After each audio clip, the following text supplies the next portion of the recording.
আসসালামু আলাইকুম, welcome to new blog. কেমন আছেন সবাই? আশা করি ভালো আছেন। আলহামদুলিল্লাহ, আমিও ভালো আছি। দীর্ঘদিন পর আবার শ্রীমঙ্গলের উদ্দেশ্যে রওনা। বাইরে রাস্তার যে ওয়েদার আর লুক এক কথার অসাধারণ। এই টাইমটাতে আপনার শ্রীমঙ্গলের রাস্তার ভিউ দেখার মতন একটা অবস্থা দেখা, বুঝছেন? যাদের বর্তমানে শ্রীমঙ্গল ঘোরার ইচ্ছা আছে, বর্তমান সময়ে আপনারা শ্রীমঙ্গল যেতে পারেন। রাস্তার ভিউগুলো এক কথায় অসাধারণ। আর আমার সবচেয়ে পছন্দের জায়গাটা হচ্ছে এই রোডটা। বর্তমান সময় একদম পারফেক্ট। রাস্তার দুই সাইডে একটু পরপর কৃষ্ণচূড়ার গাছ, আর কত সুন্দর ফুল গাছের মধ্যে ফুটে রয়েছে। মাথা নষ্ট ভিউ।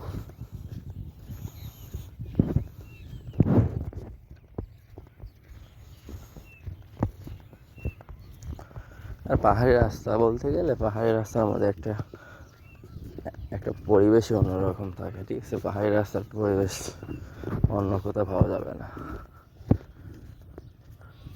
কেন যেন এই ধরনের রাস্তাগুলো চলাফেরা করলে এমনিতেই মাইন্ড ফ্রেশ হয়ে যায়, এটা সচরাচর অন্য কোনো রাস্তায় চলাফেরা করলে হয় না। এই রাস্তাগুলোর প্রতি আমার এমনি থেকে আবেগ তৈরি হয়ে গেছে সবসময় শ্রীমঙ্গল হাওয়া যাওয়া করতে গিয়ে। লাইফে তো অনেক জায়গায় গেছি, কিন্তু কোনো রাস্তার প্রতি আমি এতটা দুর্বল হইনি যতটা দুর্বল আমি শ্রীমঙ্গল রোডের প্রতি। বিশেষ করে মিরপুর ক্রস করার পর ওই পাহাড়ের ভিতরে কিছু জায়গা আছে, রাবার বাগান, আবার দুই সাইডে চা বাগান, আবার কিছু জায়গার মধ্যে বিশেষ করে সাতগাঁও চামিলের আগের অংশটুকু সবচেয়ে ভালো লাগে আমার। সাতগাঁওর আগে প্রায় জায়গার মধ্যে কৃষ্ণচূড়ার গাছ আছে, আর এখন তো কৃষ্ণচূড়া গাছে টোটালি ফুল চলে আসছে। এক কথায় আর ফুলগুলো দেখতেও অনেক ভালো লাগে। আর কৃষ্ণচূড়ার ফুলের কারণে রাস্তার ভিউটা এক কথায় এমনিতেই চা বাগানগুলো সবুজ থাকে, সবুজ, তার মধ্যে আবার কৃষ্ণচূড়ার ফুল, সব কিছু মিলে এক কথায় অসাধারণ একটা পরিবেশ সৃষ্টি হয়।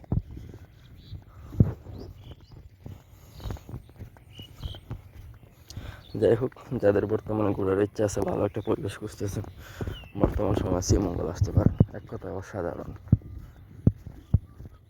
টোটালি অসাধারণ একটা পরিবেশ হয়ে যাবে।